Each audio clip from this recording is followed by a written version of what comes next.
اگرچہ آدمی جو ہے وہ عاجلہ کو چھوڑے کیوں، جب اسی وقت چھوڑ پاتا ہے کہ جب اس کا ادھار پر زیادہ یقین ہو، اور آخرت جو ہے وہ ادھار ہے۔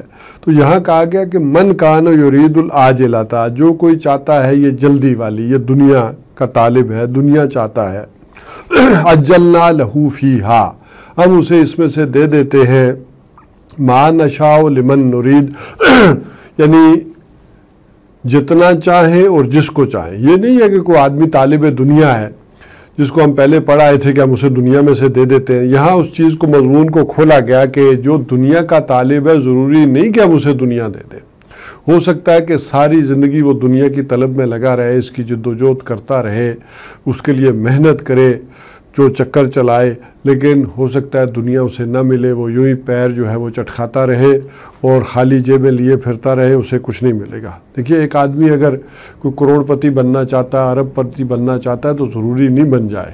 یہ اللہ تعالیٰ کا اپنا قانون ہے، دنیا کا ایک نظام ہے۔ ہو سکتا ہے کہ کوئی آدمی ایک جو ہے وہ شہر کے اندر یا ایک جگہ، ایک کمیونٹی کے اندر وہ ارب پتی بنے، لیکن اس کی وسعت ذہنی اس قدر نہ ہو، وہ ساری جو اس کمیونٹی کو ہو سکتا ہے کہ نقصان پہنچائے، ان کے لیے جو ہے وہ مصیبت کھڑی کر دے۔ تو اللہ تعالیٰ کا اپنا نظام ہے کہ یہ فائدہ مند بھی ہے باقیوں کے لیے یا نہیں۔ لہذا ضروری نہیں کہ کوئی آدمی اگر دنیا چاہتا ہے، طالب دنیا ہے، تو اسے دنیا بھی ملے اور وہ دنیا حاصل کر لے، ہو سکتا ہے کچھ بھی حاصل نہ ہو۔ ثم جعلنا لہ جہنم، پھر اس کو اس کے لیے ہم نے گویا کہ تیار کر رکھی ہے جہنم، یعنی اسے جہنم میں ڈالیں گے۔ تو جہنم کیوں تیار کر رکھی ہے، جہنم کیوں ہے اس کے لیے، اس کے داخلے کے لیے؟ اس کی وجہ یہ ہے کہ وہ طالب دنیا تھا، طالب آخرت تو تھا نہیں۔ اب دنیا ملی یا نہیں ملی یہ ایک الگ بات ہے، لیکن چونکہ وہ طالب دنیا تھا تو آخرت میں ما لہ فی الآخرۃ من خلاق، یہ ہم پڑھائے تھے، ومن الناس من یقول ربنا آتنا فی الدنیا، لوگوں میں سے ایسے بھی ہیں جو کہتے ہیں کہ ہمیں اس دنیا میں جو ہے وہ دنیا میں بھلائی مل جائے۔ تو ما لہ فی الآخرۃ من خلاق، تو آخرت میں تو کوئی ان کا حصہ نہیں ہوگا۔ اس حوالے سے یہاں یہ بات آ گئی کہ اگر وہ طالب دنیا تھا تو آخرت میں اس کا کوئی حصہ نہیں ہوگا، پھر ہم اسے جہنم میں ڈال دیں گے۔ یصلاھا مذموما مدحورا، وہ اس میں داخل کیا جائے گا مذمت زدہ کیے جا کر اور دھکے دیے جا کر۔ مذمت زدہ کی کہ اس کو چارج شیٹ لگے گی کہ تم طالب دنیا تھے، تاکہ سب کو پتہ چلے کہ یہ کیا تھا اور اس نے اپنی حالت کیا بنائی ہوئی تھی۔ ہو سکتا ہے دنیا میں کوئی بہت بڑا جو ہے وہ اس نے جبہ کبا پہن رکھا ہو، کوئی بڑی تسبیح ہو، بڑا نیکی کا لبادہ اوڑھ رکھا ہو، تو وہاں اللہ تعالیٰ جو ہے وہ اس کے اوپر جو ہے وہ چارج شیٹ لگائیں گے، مذمت کریں گے کہ سب کو پتہ چلے کہ یہ کون تھا، اور پھر دھکے دیے جا کر جو ہے وہ جہنم میں جو ہے داخل کیا جائے گا۔ وَمَنْ أَرَادَ الْآخِرَةَ، یہاں فعل ماضی آیا، یعنی جو کوئی ارادہ کرے، جو کوئی چاہے آخرت کو، یعنی فعل ماضی جو ہے وہ ماضی پر دلالت نہیں کرتا بلکہ قطعیت پر، کہ جس کا پکا ارادہ ہے، جس نے یہ چیز بالکل جو ہے وہ کلیئر کر لی ہے کہ اس کا ارادہ آخرت کا ہے۔ وَصَالَحَا سَعْيَهَا، یہاں وہ بات بھی آ گئی کہ اور اس کے لیے سعی و جہد کرے، جو کوشش کرے، محنت کرے کہ جیسی کہ اسے کرنی چاہیے اس جیسی شے کے لیے۔ وہ جو ہم پڑھ آئے تھے کہ الیس الانسان الا ما سعی، تو انسان کے لیے تو وہی کچھ ہے جو اس نے کوشش کی، جد و جہد وہ ساری کر رہا ہے دنیا کے لیے اور دعائیں کر رہا ہے، آخرت کے اعتبار سے نہیں، اس کے لیے جو جد و جہد بھی ہو۔ یہ نہیں ہے کہ وہ چاہتا تو آخرت ہے لیکن محنت اور جد و جہد ساری کر رہا ہو دنیا کے لیے، نہیں، آخرت اگر چاہتا ہے تو اس کے لیے وصالحا، اس کے لیے جو ہے وہ سعی و جہد، محنت، کوشش کرے، جیسا کہ وہ محنت آخرت جیسی قیمتی شے کے لیے۔ جیسا ہم پڑھائے تھے کہ یہ دنیا کی اللہ کی نگاہ میں ایک مچھر کے پر کے برابر بھی اہمیت نہیں ہے، اگر ہوتی تو وہ کافر کو ایک گھونٹ پانی بھی نہ دیتا۔ تو یہاں معاملہ تو یہ ہے کہ، اور بلکہ قرآن حکیم میں تو اس سے آگے جا کر فرمایا کہ اگر اللہ کی اس کی نگاہ میں کوئی اہمیت ہوتی، کوئی معاملہ ہوتا، تو یہ جو کافر ہیں، یہ جو دنیا کے طلبگار ہیں، یہ جو ٹھیک ہے اس کا نظام ہے، لیکن وہ ان کو جو ان کے گھر ہوتے وہ سونے کے دے دیتا، ان کی جو سیڑھیاں ہوتی وہ سونے اور چاندی کی ہوتی، جو چھتیں ہوتی وہ سونے اور چاندی کی ہوتی۔ تو آخرت جتنی قیمتی شے ہے، وہ جو ہمیشہ ہمیش کی زندگی ہے، وہاں کی جو نعمتیں ہیں، مالا عین رات، اور جو کسی انسانی جو ہے وہ آنکھ نے دیکھی نہیں، وما لا اذن سمعت، اور نہ کسی انسان نے سنی ہے، وما خطر علی قلب بشر، اور نہ کسی انسان کے دل پر ان کا جو ہے وہ گزر ہوا ہے، گمان ہوا ہے۔ تو اس جیسی قیمتی شے کے لیے جو ہے اگر کوشش اور جد و جہد، تو ویسی ہی پھر کوشش اور جد و جہد جو ہے وہ محنت جو ہے وہ درکار ہے۔ وہ ہوا مومن، اور وہ مومن بھی ہو، اسے یقین بھی ہو، یعنی یقین اس درجے میں کہ ایک آدمی جو ہے وہ اسے بالکل واضح ہو کہ وہ آخرت کا طالب ہے۔ ایک ہے کہ وہ ایمان کا دعویٰ تو کر رہا ہے، عادتاً کام کر رہا ہے، اس کا عادتاً جو ہے عبادات بھی کر رہا ہے، عادتاً جو ہے وہ دین کی ایک جد و جہد بھی کر رہا ہے، لیکن جس کے لیے قرآن حکیم میں یہ آیا کہ ایمانم و احتساباً، خود شعوری کے ساتھ، کہ جس کسی نے روزے رکھے، یعنی ایمان کی حالت میں اور خود شعوری کی حالت میں، کہ اسے معلوم ہے کہ وہ روزے سے ہے، ایمان کی اس کیفیت میں ہے، خود شعوری میں، تو وہ مومن بھی ہو، اسے یقین بھی ہو آخرت پر، اور خود شعوری کے ساتھ کہ وہ واقعتاً عادات کے ساتھ نہیں کر رہا، بلکہ وہ جو ہے آخرت ہی کا طالب ہے، یہ جو ساری جد و جہد کر رہا ہے اسے آخرت ہی مطلوب ہے، آخرت ہی چاہیے۔ فَأُولَٰئِكَ كَانَ سَعْيُهُم مَّشْكُورًا، تو یہ وہ لوگ ہوں گے کہ جن کی جو سعی و جہد ہے، محنت ہے، کوشش ہے، مشکورہ، اس کی قدردانی کی جائے گی، وہ ٹھکانے لگے گی، گویا اس کی قدردانی کی جائے گی۔ ایک ہے شکر، ایک ہے مشکور، انسان بھی مشکور ہے، اللہ بھی مشکور ہے، لیکن انسان کا مشکور ہونا کیا ہے؟ اس کی شکر گزاری کہ اللہ کی نعمتوں کا شکر ادا کرے، اور اللہ کا مشکور ہونا کیا ہے کہ اللہ تعالیٰ جو ہے ان نعمتوں کی قدر افزائی، نعمتوں کی نہیں، ان کوششوں کی جو محنت کی ہے وہ ان کی قدر افزائی کرے۔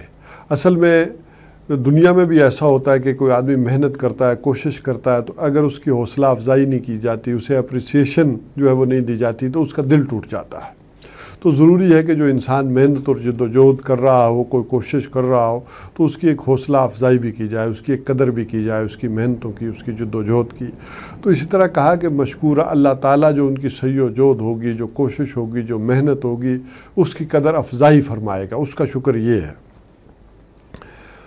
تو جہاں تک دنیا کا تعلق ہے، آخرت کا تو معاملہ یہ ہو گیا کہ جو انسان کلیئر ہو جائے کہ اسے آخرت کا طالب ہے یا دنیا کا طالب ہے۔ تو پھر اگر آخرت کا طالب ہے تو محض دعائیں نہیں، پھر اس کے ساتھ کوشش ہو، محنت ہو۔ یہی وجہ تھی کہ وہاں وہ بات بھی کہی گئی کہ جو ایک شخص نے مجھ سے سوال بھی پوچھا تھا کہ کیا دنیا اور آخرت دونوں مانگ سکتا ہے؟ تو مانگ سکتا ہے دونوں، دنیا بھی مانگ سکتا ہے اور اس کے ساتھ آخرت بھی، کہ وَمِنْهُم مَّن يَقُولُ رَبَّنَا آتِنَا فِي الدُّنْيَا حَسَنَةً وَفِي الْآخِرَةِ حَسَنَةً، کہ ان میں سے ایسے بھی ہیں لوگ جو ہیں وہ ٹھیک ہے وہاں ملتزم سے بھی جا کر چمٹے ہوئے دنیا مانگ رہے ہیں، لیکن ان میں ایسے بھی ہیں کہ جو کہہ رہے ہیں کہ اے رب ہمیں دنیا میں بھی بھلائی عطا فرما اور آخرت میں بھی بھلائی عطا فرما، اور ہمیں آگ کے عذاب سے بچائیو۔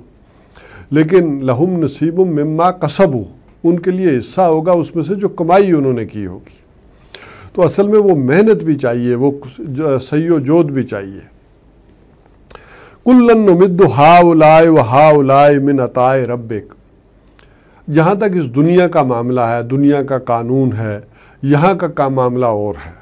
کُلًّا نُمِدُّ، ہم امداد کیے چلے جا رہے ہیں، ہم امداد پہنچائے جا رہے ہیں، ہؤلاء وہؤلاء، ان کو بھی اور ان کو بھی، جو طالب آخرہ ہیں ہم ان کو بھی مدد کر رہے ہیں، اور جو طالب اخرہ ہیں، طالب آخرہ ہیں، جو آخرت کے چاہنے والے ہیں، ہم دونوں کی اس دنیا میں ہمارا دسترخوان کھلا ہے، اس سے طالب دنیا بھی کھا رہے ہیں اور طالب آخرہ بھی کھا رہے ہیں۔ من عطاء ربک، یہ آپ کے رب کی عطا میں سے ہے نبی، یہ جو کچھ بھی ہے دنیا میں اس کا فضل ہے، تو اللہ سے اس کا فضل تو مانگو، اس میں تو کوئی وہ شک والی بات نہیں۔ وما کان عطاء ربک محظورا، اور آپ کے رب کی یہ جو عطا ہے یہ کسی کے روکے رک نہیں رہی، یہ کسی کے روکے روکی نہیں جا سکتی۔ ہو سکتا ہے کہ کسی کے ذہن میں یہ خیال ہو کہ یہ اللہ کی نعمتیں ہیں، اللہ تعالیٰ ہی اس کائنات کے اندر جو ہے وہ اصل خالق ہے، مالک ہے، وہی ان نعمتوں کو پیدا کرنے والا ہے، تو یہ ان کو کیوں مل رہی ہیں؟ یہ جو اس کے باغی ہیں، جو اس کے گستاخ ہیں۔ وہ جو شعر بھی ہے نا کہ برق گرتی ہے تو بیچارے مسلمانوں پر، تیری رحمتیں ہیں اغیار کے کاشانوں پر، تو تیری رحمتیں ہیں اغیار کے کاشانوں پر، یہ بات آ سکتی ہے کسی کے ذہن میں کہ یہ ان کے اوپر جو ہے وہ کیوں رحمتیں برس رہی ہیں۔ تو یہ اللہ تعالیٰ کو اس دنیا کی جو کوئی اہمیت ہے، کوئی اس کی جو پرے کاہ کے برابر بھی جو ہے کوئی اس کی اہمیت اللہ کی نگاہ میں نہیں ہے۔ اور اس سے ساری دنیا جو ہے وہ کھا رہی ہے. جو ماننے والے ہیں، جو نہیں ماننے والے، یہ آپ کی رب کی عطا ہے، اس کا نعمتوں کا ایک دسترخوان ہے کہ جس سے سارے مستفیض ہو رہے ہیں. یہ کسی کے روکی نہیں جا سکتی. انظر کیف فضلنا بعضهم علی بعض.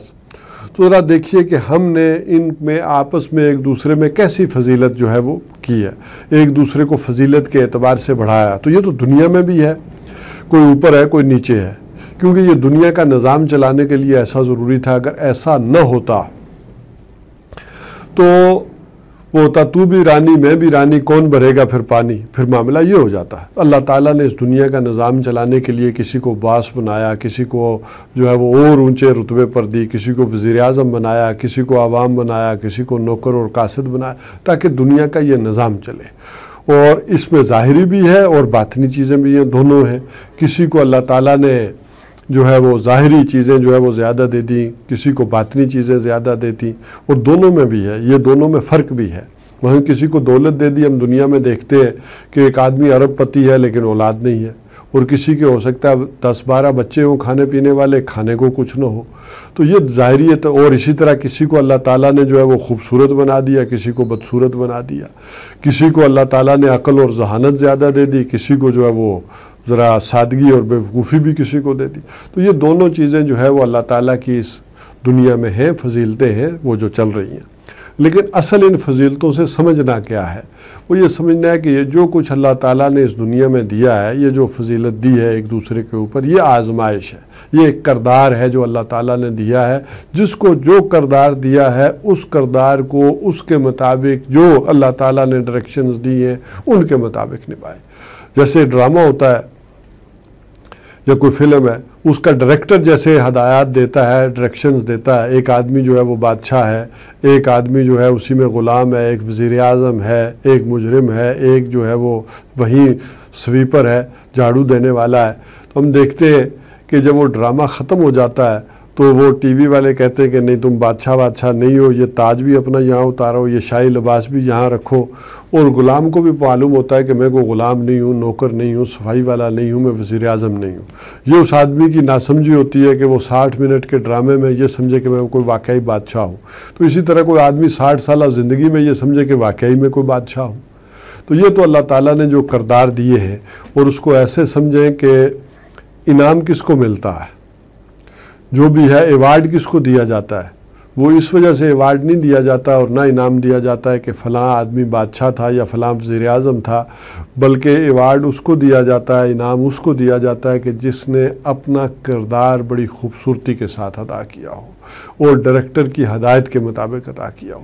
تو یہی معاملہ ہے کہ دنیا میں نہ کوئی سمجھے کہ وہ کوئی بادشاہ ہے اور وہ کوئی فلاں نوکر ہے، بلکہ اللہ تعالیٰ نے یہ کردار اسے جو اسائن کیا ہے، اس کو سمجھتے ہوئے دیکھتے ہوئے جو اللہ تعالیٰ کی ڈائریکشنز ہیں اس کے مطابق اگر وہ کردار ادا کر رہا ہے تو اسی میں وہ انعام کا مستحق ہوگا. بادشاہ ہونے کی بنیاد پر نہیں ہوگا، نہ وزیر اعظم ہونے کی بنیاد پر.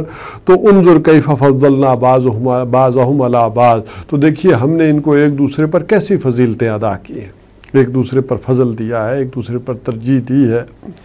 تو اس دنیا کی فضیلت اور ترجیح میں گم نہ ہو جاؤ. وہ جو کہتے ہیں کہ کسی دوسرے کی جو ہے خوبی دیکھ کر اپنا ماتھا جو ہے وہ اس کو ٹکر نہیں مارنی چاہیے، نہ اپنا منہ جو ہے وہ لال کرنا چاہیے، بلکہ یہ دیکھو کہ تمہارے اندر جو اللہ تعالیٰ نے صلاحیتیں دی ہیں تم ان میں گرو کرو، ان کو پالش کرو، اپنی ان صلاحیتوں کو دیکھو. وہ جیسے ایک بڑا مشہور واقعہ بھی آتا ہے، یہ جو انگریزی کا بڑے مشہور جو ہے وہ شخصیت گزرے ہیں، ڈرامہ نگار جو تھیٹر والے تھے، جارج برنارڈ شاہ. تو ان کے ہاں کہتے ہیں کہ ایک دفعہ تھیٹر میں ایک بڑی خوبصورت جو ہے وہ خاتون آئی. تو چونکہ انگریزی ادب کی جو بنیادیں ہیں وہ جارج برنارڈ شاہ نے جو ہے وہ دی ہیں، وہ چونکہ اس کا ذہن بڑا تخیلاتی تھا اور ڈائلاگ جو ہے وہ سارے انہوں نے لکھے، اسی سے انگریزی ادب جو ہے وہ اس کی بنیاد جو ہے وہ پڑی. تو ایک خاتون آ گئی ان کے تھیٹر میں، بڑی خوبصورت تھی.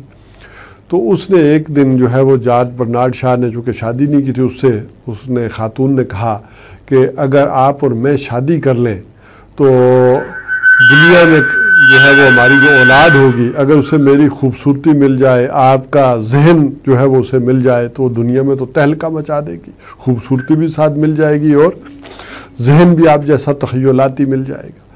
تو اس نے جارج برنارڈ شاہ نے ذرا تھوڑی دیر کے لیے سوچا اور کہا کہ اگر اس کے الٹ ہو گیا تو پھر کیا ہو گیا، کہ اگر اسے شکل و صورت میری مل گئی اور ذہن جو ہے وہ تمہارا مل گیا تو پھر کیا ہوگا، لہٰذا یہ شادی رہنے دیتے ہیں۔ تو یہ فضیلتیں ہیں اللہ تعالیٰ نے جو دی ہیں، ان پر جو ہے وہ جلن، کڑر اور حسد اور یاس نہیں ہونا چاہیے، بلکہ اپنے اندر وہ صلاحیتیں دیکھیں کہ اللہ تعالیٰ نے آپ کو محروم نہیں رکھا، کوئی نہ کوئی صلاحیتیں دی ہوں گی۔ اور خاص کر جو طالب اخرا ہے، جو آخرت کا چاہنے والا ہے، اس کا طلبگار ہے، وَلَلْآخِرَةُ أَكْثَرُ دَرَجَاتٍ وَأَكْثَرُ تَفْضِيلًا، جہاں تک کہ آخرت کے درجات کی بات ہے۔ یہ تو دنیا میں فضیلتیں، ایک آدمی جو ہے وہ ہو سکتا ہے کنگلا ہو اور ایک ارب پتی ہو، تو کتنا ہی فرق ہو جائے گا اس کے اندر، کروڑوں کا، لاکھوں کا، اربوں کا فرق ہو جائے گا نا۔ جہاں تک آخرت کے درجات اور جو ہے وہ فضیلت کا معاملہ ہے، تو اس کو ذرا ذہن میں رکھیں کہ حدیث میں آتا ہے کہ نبی اکرم صلی اللہ علیہ وسلم نے فرمایا کہ آخرت میں دو جنتیوں کے مابین ایسے فرق نظر آئے گا کہ جیسے تم زمین پر بیٹھ کر تاروں کو دیکھتے ہو، ایسے ایک جنتی دوسرے جنتی کو دیکھے گا۔ یہ فرق اور جو ہے وہ فضیلت ہوگی۔ تو آخرت کا معاملہ اس انداز سے ہے کہ اگر جن لوگوں کی نگاہ میں آخرت ہے تو وہاں کی فضیلت اور وہاں کے درجات کا کیا کہنا۔ اسی طرح آخر میں کل میں نے ایک آیت بھی پڑھی تھی کہ وَإِذَا قَرَأْتَ الْقُرْآنَ، یہ بھی چونکہ سورہ بنی اسرائیل کے وقفے میں یعنی یہ چند آیات کے بعد یہ آیت بھی آ جاتی ہے آخرت کے معاملے میں کہ وَإِذَا قَرَأْتَ الْقُرْآنَ، اے نبی صلی اللہ علیہ وسلم جب آپ قرآن پڑھ کر سناتے ہیں، یعنی لوگوں کو جب آپ سناتے ہیں، جعلنا بینک و بین الذین لا یؤمنون بالآخرہ، تو ہم کر دیتے ہیں ان لوگوں کے اور آپ کے مابین جو آخرت پر جو ہے وہ ایمان نہیں رکھتے، حجابا مستورا، ایک پردہ جو کہ نظر نہیں آتا، وہ حائل ہو جاتا ہے۔ یعنی قرآن سے جو اس کی ہدایت سے محرومی ہے وہ گویا کہ آخرت پر ایمان نہ لانا۔ اگر کوئی شخص آخرت پر ایمان نہیں لاتا تو قرآن کی ہدایت سے بھی مستفید ہونے میں گویا کہ آخرت، ایمان بالآخرہ جو ہے یہ بھی جو ہے نہ ہونا اس ایمان کا یہ آڑ بن جائے گا۔ بہرحال اس حوالے سے اگر ہم جائزہ لیں ساری ہی باتوں کا آخرت کے حوالے سے، تو قرآن حکیم میں ہمیں 6 طرح کے لوگ ملتے ہیں۔ ان میں سے 3 وہ ہیں کہ جو آخرت کے انکاری ہیں، اور 3 ایسے لوگ ہیں کہ جو آخرت کو مانتے تو ہیں لیکن ماننے کے ساتھ ساتھ وہ کوئی نہ کوئی ایسی چیز ساتھ لگا دیتے ہیں کہ وہ عمل کے اعتبار سے بالکل غیر مؤثر ہو کر رہ جائے۔ ان 6 میں سے اگر پہلا میں ذکر کروں پہلے 3 لوگوں کا، تو ایک وہ ہے کہ جنہوں نے صاف انکار کر دیا کہ یہ آخرت جو ہے ہی نہیں، ہیہات لما توعدون، جس کا کہ تم سے وعدہ کیا جاتا رہا ہے، یہ بالکل جو ہے انہونی ہے، یہ ہو ہی نہیں سکتا، یہ آخرت ہے ہی نہیں ہے۔ اس حوالے سے جو قرآن حکیم میں جو یہ بھی ایک تدریجی ارتقاء کے ساتھ یہ بات بھی جو ہے وہ اوپر چڑھی ہے، اور وہ اس انداز میں کہ وَقَالُوا إِنْ هِيَ إِلَّا حَيَاتُنَا الدُّنْيَا، کہ نہیں ہے یہ دنیا ہی کی زندگی۔ یہ سورہ جو ہے وہ انعام کے اندر یہ آ گیا، پھر سورہ مومنون کے اندر، پھر سورہ جاسیہ کے اندر ایک ترتیب ہے جو بڑھتی چلی گئی۔ مطلب آگے جا کر کہا کہ نہیں ہے یہ دنیا کی زندگی، مگر نموت و نحیا، ہم خود زندہ ہوتے ہیں اور خود مرتے ہیں، یعنی کوئی مارنے والی ہستی نہیں ہے، کوئی جلانے والی ہستی نہیں ہے۔ یہ جو ہم بھی کسی وقت کہہ دیتے ہیں کہ ہم زندہ ہیں، نہیں، ہمیں کوئی زندہ رکھے ہوئے ہے، اور کوئی مارتا ہے تو مرتے ہیں، ہم خود نہیں مرتے، اور کسی کے زندہ رکھے وہ حی القیوم ہے۔ اللہ تعالیٰ کو اگر مانا ہے تو وہی، اسی نے جو ہے وہ سب کو تھام رکھا ہے، زندگی دے رکھی ہے۔ اس حوالے سے جان لیں کہ یہ جو دہریت کا فلسفہ ہے، قرآن حکیم جس وقت نازل ہوا تو اس وقت بھی شاید کوئی چند لوگ تھے، لیکن آج زیادہ تر لوگ جو ہے وہ اس کا شکار ہیں۔ اور یہ بات جا کر پھر سورہ جاسیہ میں اپنے عروج پر پہنچی کہ ظاہر ہے کہ ہم جب خود زندہ ہیں، خود مرتے ہیں، تو یہ کوئی ہے تو صحیح نہیں کہ جو مارتا ہے، کوئی زندہ رکھتے ہیں، وہ خدا کی جگہ پھر انہوں نے جو فل ان دا بلینکس کیا وہ کیا تھا، وَمَا يُهْلِكُنَا إِلَّا الدَّهْرُ، ہمیں نہیں ہلاک کرتی مگر گردش زمانہ۔ یہ پورا فلسفہ دہریت کا جو ہے وہ اس کے اندر آ جاتا ہے کہ لوگ یہ یقین رکھتے ہیں کہ نہیں، یہ ایک نظام ہے جو چلتا آ رہا ہے۔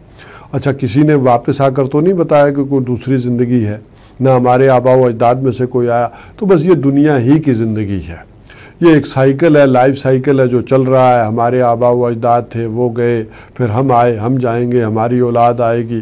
تو یہ زندگی کا ایک فلسفہ ہے جو چل رہا ہے. لیکن اگر یہ معاملہ جو ہے وہ یقین کے ساتھ انسان کے جس ذہن میں بیٹھ جائے تو وہ یعنی وہ بات کہ بابر بعیش کوش کے عالم دوبارہ نیست، کہ دنیا نے تو دوبارہ ہونا نہیں، جو اس کی لذتیں ہیں، جو عیاشیاں ہیں، جو چیزیں ہیں وہ انسان پوری طرح سے حاصل کر لے.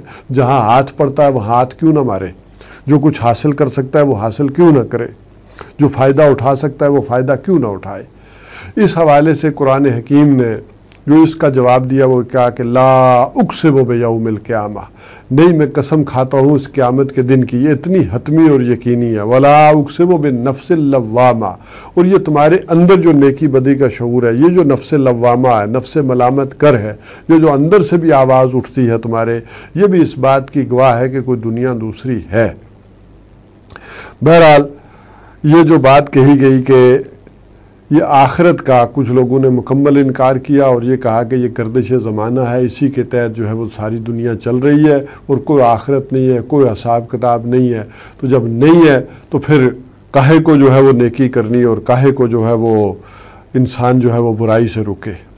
برائی سے روکنے والا وہ معاملہ تو جو کل ہم پڑھ آئے تھے کہ پہلی ہی جو وحی ہے اس کے اندر جو آ گیا تھا کہ انسان جو ہے وہ کلا ان الانسان لیطغی ان رآہ استغنی، اس کا علاج کیا ہے؟ وَإِنَّ إِلَىٰ رَبِّكَ الرُّجْعَىٰ، تیرے رب ہی کی طرف لوٹ کر جانا ہے. تو بہرحال اس کی ایک دوسری صورت یہ ہے کہ کچھ لوگوں نے کہا کہ آخرت ہو سکتا ہے، ہو ایک ذہن یعنی اور ایک منطق کا نتیجہ تو نکلتا ہے، ذہن کہتا ہے کہ ہوگی، لیکن ناممکن ہے، یہ ہو نہیں سکتا. کیسے ممکن ہے کہ گلی سڑی ہڈیاں جو ہے وہ دوبارہ جو ہے وہ بن جائیں؟ جب ہم رفاتا مل جائیں گے، مٹی میں مل کر مٹی ہو جائیں گے، تو یہ کیسے ممکن ہے کہ اس مٹی میں ریزہ ریزہ ہو کر دوبارہ جو ہے وہ بنایا جائے، دوبارہ جو ہے وہ انسان جو ہے وہ سامنے آ جائے؟ تو پہلے میں تو صاف انکار ہے، لیکن دوسرے میں اصلاً میں اللہ کی قدرت کا انکار ہے. اس میں تو یہ بات بھی آ گئی کہ تم نے اگر کسی کو خدا مانا ہے تو کس کو مانا ہے؟ ایک لاچار اور مجبور خدا کو مانا ہے یا ان اللہ علی کل شیء قدیر ہستی کو مانا ہے؟ تو اگر تو اس کو مانا ہے تو پھر یہ باتیں نہ کرو کہ وہ کیسے بنائے گا، کس طور پر بنائے گا. وہ اگر ہر شے پر قادر ہے تو وہ بنائے گا، اور اس کی قدرتیں اللہ تعالیٰ نے پھر اس طرح دکھائی. اور یہ ان زیادہ تر رد و قدا قرآن حکیم میں ان چیزوں پر آئی ہے کہ جن لوگوں نے اللہ تعالیٰ کی قدرت کا انکار کیا کہ یہ ممکن تو ہو سکتا ہے لیکن نظر نہیں آتا، وقوع پذیر کیسے ہوگا؟ کیسے گوشت بھی مٹی میں مل گیا، ہڈیاں بھی چورا چورا ہو گئیں، قبریں کھود کر دیکھ لیں کوئی شے نظر تو نہیں آتی. تو کیسے ممکن ہے کہ ایک انسان جو ہے وہ دوبارہ بنایا جا سکے؟ تو اس پر جو ہے پھر وہ کہا گیا ایحسب الانسان ان لن نجمع عظامہ، کیا انسان نے یہ گمان کیا تھا کہ ہم اس کی یہ ہڈیاں جمع نہیں کریں گے؟ بلا قادرین علی ان نسوی بنانا، کیوں نہیں، بلکہ ہم تو اس کے یہ جو فنگر پرنٹس ہیں، انگلیوں کے جو پور ہیں جو دو انسانوں کے آپس میں نہیں ملتے، ہم تو اس پر قادر ہیں کہ وہ بھی بنا دیں گے. تو یہ قدرت کا انکار جو کرنے والے تھے، قرآن حکیم نے جا بجا انہیں اس انداز سے جو ہے وہ پکارا اور اس انداز سے سمجھانے کی کوشش کی. اب آ جائیے ایک جو تیسرے لوگ تھے، ان میں بھی دو طرح کے ایک بات تھی. ایک وہ تھے کہ جن کا کہنا یہ تھا کہ ہمارا نہیں خیال کہ یہ قیامت ہو کر رہے گی، وما اظن الساعہ، کہ میں نہیں خیال کرتا. وہ جو سورہ کاف میں ایک شخص تھا جو کہ جسے کہہ لیں کہ مادہ پرستی پر یقین رکھتا تھا، اللہ پر تو یقین تھا لیکن مادہ پرستی اس انداز میں تھا. اس نے کہا میں نہیں سمجھتا کہ یہ میرا باغ جو ہے وہ تباہ و برباد ہوگا، اس کے اندر پانی ہے، کھجوروں کی باڑ ہے.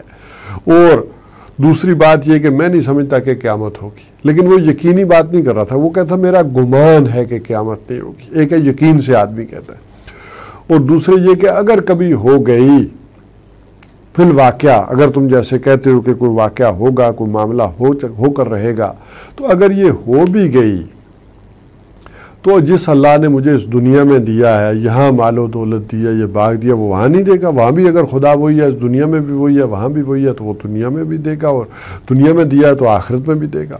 اور ایک سورہ جاسیہ میں کہا گیا کہ ہمیں یقین سا تو آتا ہے، ایک ذرا وما بمستیقنین، یقین نہیں آتا، ایک گمان سا تو ہوتا ہے آخرت کا کہ کچھ نہ کچھ تو ہوگا. اندر دل سے آواز آتی ہے، دنیا کے نظام کو دیکھتے ہیں تو ایک ذرا سمجھ آتی ہے، لیکن ہمیں یقین نہیں ہے. تو یہ کیا ہے پھر؟ ایک ڈکوسلا ہے، ایک ڈراوا ہے جو آخرت کا دیا جاتا ہے، اور اس ڈراوے کو کس انداز میں سمجھایا گیا کہ جیسے کوئی بھوت پریت ہے وہ کھا جائے گا، یہ کر دے گا، ہوتا کچھ نہیں، تو اس انداز میں کوئی ڈکوسلا ہے۔ تو اب اس کا نتیجہ ایک نکلا کہ جو مترف الحال لوگ تھے، مترفین تھے، انہوں نے سب سے زیادہ جو ہے وہ رسولوں کی مخالفت کی اس ضمن میں۔ مالدار لوگ، جو بھی صاحب حیثیت لوگ تھے، جنہیں اللہ تعالیٰ نے دنیا میں جو ہے وہ جاگیر دی تھی، جاگیردار تھے، مال و دولت والے تھے، انہوں نے اس بنیاد پر رسولوں کی بات نہیں مانی اور سب سے زیادہ یہ مخالف ہوئے رسولوں کے اس انداز میں کہ جس اللہ نے ہمیں اس دنیا میں دیا ہے وہ وہاں بھی دے گا، تم سارے لوگ معاذ اللہ یہاں بھی جوتیاں چٹکھا رہے ہو، وہاں بھی جوتیاں چٹکھاؤ گے، تمہیں نہ یہاں کچھ ملا ہے نہ وہاں کچھ ملا ہے۔ تو یہ جو انہیں اللہ تعالیٰ نے نعمتیں دی تھی، سب کچھ دیا تھا، اس بنیاد پر انہوں نے آخرت کا انکار کیا، اور یہ وہ لوگ تھے کہ جو سب سے زیادہ رسولوں کے مخالف تھے کہ ہمارے اندر اگر کوئی خوبی ہے تو اللہ نے دیا ہے، نا کوئی ہے ایسی بات مجھ میں کہ اللہ تعالیٰ مجھ پر مہربان ہے اور دیتا ہے۔ اس کے مقابلے میں قرآن یہ کہتا ہے کہ یہ کوئی اندھیر نگری نہیں ہے، چوپٹ راج نہیں ہے۔ اگر آخرت نہ ہوتی بالفرض تو سب سے زیادہ نقصان میں جانے والے کون تھے؟ وہ اللہ کے رسول تھے۔ اگر ذرا دیکھیں تو حضور صلی اللہ علیہ وسلم نے کیا کیا نہیں کیا، جو اندر صلاحیت تھی اس دین کے لیے اللہ کے حکم کے تحت جو ہے وہ کھپا دی۔ کیا کیا اپنی دنیا کے لیے، اولاد کے لیے، نہ کوئی جائیداد چھوڑی، نہ کوئی مکان چھوڑے، نہ کوئی جو ہے وہ بینک بیلنس چھوڑا، کیا آخر چھوڑ کر کے۔ تو سب سے زیادہ اگر آخرت نہیں ہونی تھی تو سب سے زیادہ نقصان میں تو محمد رسول اللہ صلی اللہ علیہ وسلم، بلکہ یہاں تک تو وہ معاملہ بھی آتا ہے کہ جو آپ کا اختیاری فقر ہے، جب ازواج مطہرات نے آپ سے کچھ دنیا کی آسائشیں اور چیزیں مانگی کہ اب غزوہ خیبر کے بعد بڑی خوشحالی ہو گئی ہے تو کچھ ہمارے لیے بھی آسائش کا معاملہ ہونا چاہیے، تو آپ نے کہا نہیں، جو میرا اختیاری فقر ہے وہ تمہیں جو ہے وہ جاری رکھنا ہوگا۔ اگر یہ دنیا چاہتی ہو تو آؤ، اس میں سے کچھ تمہیں دے دوں اور تمہیں رخصت کر دوں، پھر میرے گھر میں جگہ نہیں ہے۔ تو اس اعتبار سے حضور صلی اللہ علیہ وسلم نے ذرا اندازہ کریں کہ اگر آخرت پر وہ یقین تھا تو سب کچھ جو ہے وہ آخرت کے لیے لٹایا اور اسی کی تلقین ہمیں دی، اسی کا جو ہے وہ اسوہ جو ہے وہ ہمارے سامنے پیش کیا۔ تو یہ تین طرح کے جو لوگ تھے، یہ میں نے آپ کے سامنے رکھے کہ جنہوں نے آخرت کا بالکل انکار کر دیا۔ یعنی نمبر ایک، دہریت والے کون؟ کہ یہ گردش زمانہ ہے، یہ چل رہی ہے۔ وما یہلکنا وقالوا ان ہی الا حیاتنا الدنیا نموت ونحیا وما یہلکنا الا الدہر۔ ان کے ساتھ وما نحن بمبعوثین، ہم نہیں ہیں اٹھائے جانے والے۔ یہ باقی آیات کے ساتھ بھی اسی طرح چل رہا ہے، لیکن ہوتے ہوتے یہ یہاں تک پہنچ گیا، دہریت والا معاملہ۔ نمبر دو کہ ٹھیک ہے ہو سکتا ہو، لیکن یہ اس کا وقوع پذیر ہونا ناممکن ہے، کہ یہ ہو نہیں سکتا، یہ کیسے ممکن ہے کہ گلی سڑی ہڈیاں جو ہے وہ جو ہے دوبارہ بنا دی جائے۔ اور نمبر تین کہ مترف الحال لوگ جو تھے، مترفین تھے، انہوں نے کہا کہ ہمیں جو ہے جو کچھ اللہ نے دیا ہے تو کچھ صلاحیت تھی، کوئی خوبی تھی، جو جہاں دیا ہے تو وہاں بھی دے گا، اور ہمارا نہیں خیال کہ یہ لوٹایا جائے گا جب ہمیں تو وہاں اللہ تعالیٰ نہیں دے گا۔ اول تو یہ ہوگا نہیں، اگر ہو گیا تو وہ جس اللہ نے یہاں دیا ہے وہاں بھی دے گا۔ تو یہ ایک معاملہ بھی سامنے رہا۔ اب تین طرح کے وہ لوگ ہیں اس کے مقابلے میں، مختصراً یہ بھی آپ کے سامنے رکھ دوں۔ میں کوشش کرتا ہوں کہ اگلے 4-5 منٹ میں، تاکہ اس کو بھی کلوز کر لوں، وقت ختم ہونے کو آ رہا ہے۔ ایک وہ لوگ تھے کہ تین طرح کے کہ جنہوں نے آخرت پر تو ایمان رکھا، لیکن اس کے ساتھ کوئی نہ کوئی شے ایسی جوڑ دی کہ وہ عمل کے اعتبار سے بالکل غیر مؤثر ہو کر رہ جائے۔ ظاہر ہے کہ آخرت کے اوپر ایمان، یہ ڈھیلا ڈالا ایمان نہیں چاہیے۔ جب تک وہ یقین کی کیفیت نہیں ہوگی تو عمل والا معاملہ جو ہے وہ اس انداز سے درست نہیں ہوگا۔ اس میں سب سے پہلی بات کہ کچھ لوگوں کو دنیا میں نسلی امتیاز اس بنیاد پر یہ غرہ ہو گیا کہ ہم سے حساب کتاب نہیں ہونا، ہم سید زادے ہیں، ہم انبیاء کے اولاد ہیں۔ ویسے تو دیکھا جائے کہ دنیا میں کون انسان ہوگا جو نبی کی اولاد نہیں ہوگا؟ سارے ہی انسان حضرت آدم علیہ السلام کی اولاد ہیں، اور حضرت آدم علیہ السلام اللہ کے پہلے نبی ہیں۔ تو سارے انسان اس حوالے سے، اور اس میں خاص کر زیادہ دھوکہ ہوا ہے بنی اسرائیل کو۔ انہوں نے کہا کہ نحن ابناء اللہ و احباؤہ، ہم ہیں جو ہے اللہ کے بیٹوں کی مانند اور اس کے چہیتے چنیدے۔ تو لن تمسنا النار الا ایاما معدودہ، اللہ تعالیٰ ہمیں تو چھو بھی نہیں سکتی گنتی آگ، یعنی گنتی کے چند دن۔ ہمیں اگر اللہ تعالیٰ آگ میں ڈالے گا بھی تو یہ لوگوں کا منہ بند کرنے کے لیے، چاہے وہ 7 دن ڈالے، چاہے جتنے عرصہ جو ہے وہ بچھڑے کی پوجا کی، سبت والی، وہ مختلف ان کے عقائد ہیں جو انہوں نے بیان کیے کہ اتنے دن ڈال سکتے ہیں، 10 دن ڈال سکتے ہیں، 7 دن ڈال سکتے ہیں۔ تو یہ اللہ تعالیٰ لوگوں کا جو ہے وہ منہ بند کرنے کو جو ہے وہ ڈالے گا، ورنہ یہ آگ ہمیں نہیں چھو سکتی۔ کیوں؟ ہم اللہ کے چہیتے ہیں، ہم اللہ کے چنیدہ ہیں اور اللہ کے بیٹوں کی مانند ہیں۔ تو اس حوالے سے جو ہے وہ آخرت پر، جب اب یہ معاملہ ہو گیا آخرت ہمارے لیے ہے ہی نہیں، سزا ہے ہی نہیں، تو انسان عمل کیوں درست کرے؟ یہی وجہ ہے کہ حضور صلی اللہ علیہ وسلم سے کہا گیا کہ اے نبی ان سے کہیے قل فلما یعذبکم، کہ ان سے ذرا پوچھیے اللہ تعالیٰ تمہیں کیوں عذاب دیتا رہا؟ اگر ایسے ہی چہیتے تھے تو اس دنیا میں بھی تو تمہیں عذاب دیتا رہا ہے نا۔ تمہیں جو ہے وہ بخت نصر کے ہاتھوں پٹوایا، 6 لاکھ کو قتل کروایا اور 6 لاکھ کو جو ہے بیبلونیا لے آیا، اور عراق کے اندر جو ہے وہ تمہیں اسیری میں جو ہے وہ رکھا۔ اسی طرح ٹائٹس رومی نے تو ایک دن میں 1,33,000 فلسطین میں تمہارے قتل کیے۔ اسی طرح ہٹلر نے اس دور میں تمہارے ساتھ کیا کیا ہے؟ تو یہ ساری چیزیں دیکھیں تو اگر ایسے ہی چہیتے تھے، چنیدہ تھے، تو یہ اللہ تعالیٰ تمہیں دنیا میں عذاب کیوں بھیجتا رہا؟ اور یہی چیز تھی کہ حضور صلی اللہ علیہ وسلم نے بڑی واضح کی، اور حضور صلی اللہ علیہ وسلم نے فرمایا کہ اے فاطمہ، حضور صلی اللہ علیہ وسلم کی بیٹی فاطمہ رضی اللہ تعالی عنہا، کہ دیکھو اپنے عمل کو درست کر لو، میرا یہ تعلق کہ تم میری بیٹی تھی آخرت میں یہ کام نہیں آئے گا۔ اے محمد صلی اللہ علیہ وسلم کی پھوپھی صفیہ، اپنے اعمال کو درست کر لو، میرا یہ تعلق وہاں کام نہیں آئے گا کہ تم حضور صلی اللہ علیہ وسلم کی پھوپھی تھیں تو تمہارا حساب کتاب نہ ہو، تمہیں چھوڑ دیا جائے۔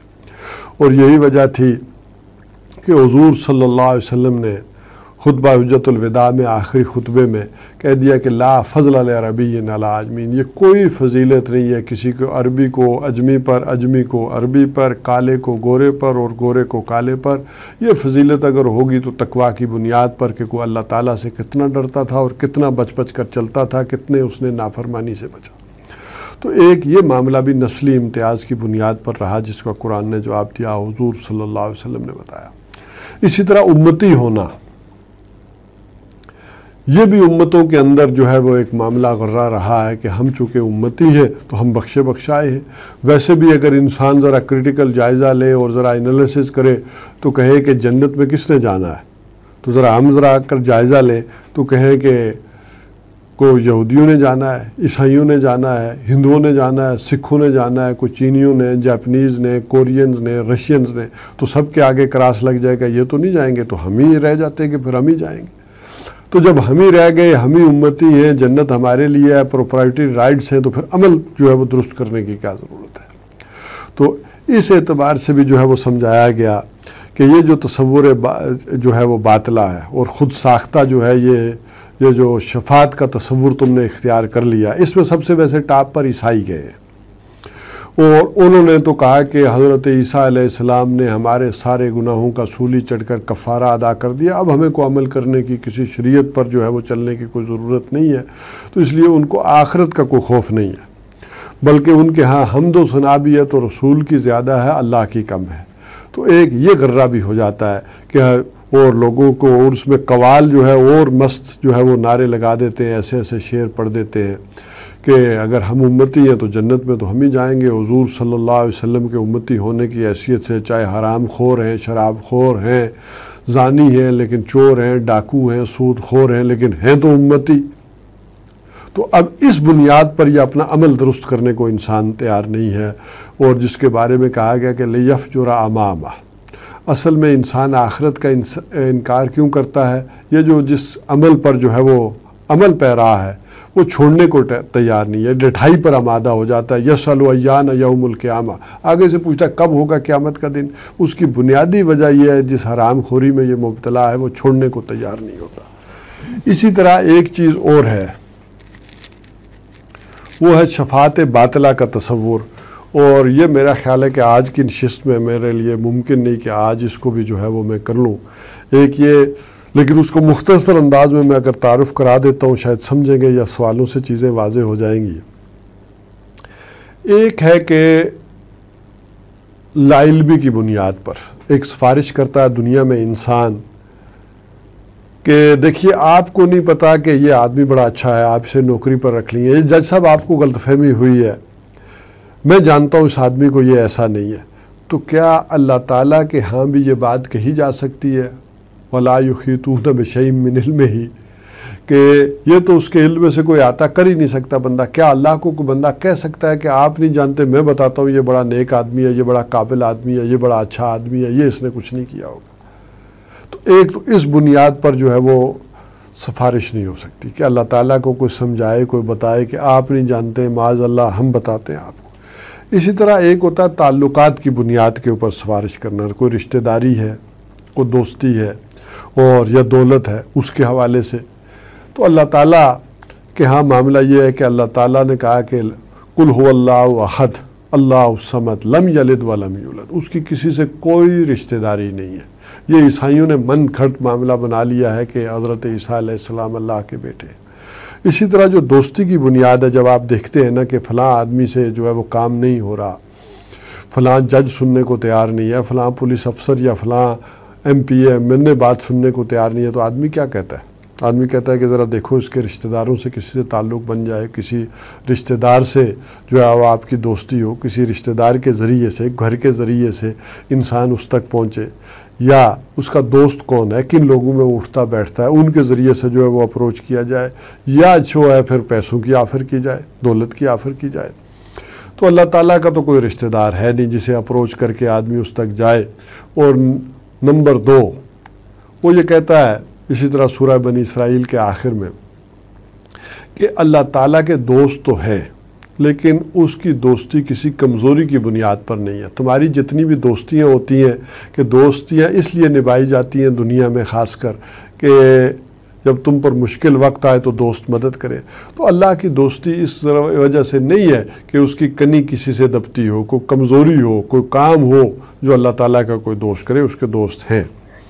اور تیسری چیز ہے کہ دولت کے حوالے سے بھی جو قرآن حکیم ہمیں سمجھاتا ہے کہ تم چاہے جو کچھ اس زمین میں ہے اس کے برابر بھی اگر سونا دے دو گے تو یہ بھی قابل قبول فدیے کے طور پر نہیں ہوگا، یہ نہیں لیا جائے گا کہ تاکہ آخرت میں تمہیں چھوڑ دیا جائے.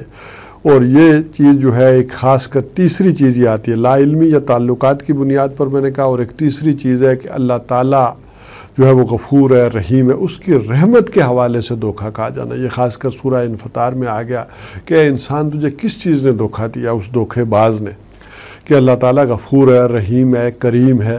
تو یہ نہیں دیکھا تم نے کہ وہ شدید العقاب ہے، شدید العذاب ہے، عزیز الانتقام ہے. تو ان دونوں کیفیات کو جو ہے وہ سمجھنا ہے کہ اللہ تعالیٰ جو ہے وہ رحم بھی فرمائے گا، کرم بھی فرمائے گا، بخش بھی دے گا، لیکن تمہاری ڈائریکشن سیدھی ہو، بین الخوف والرجاء ہو، اللہ تعالیٰ کا خوف بھی ہو اور اس سے امید بھی ہو.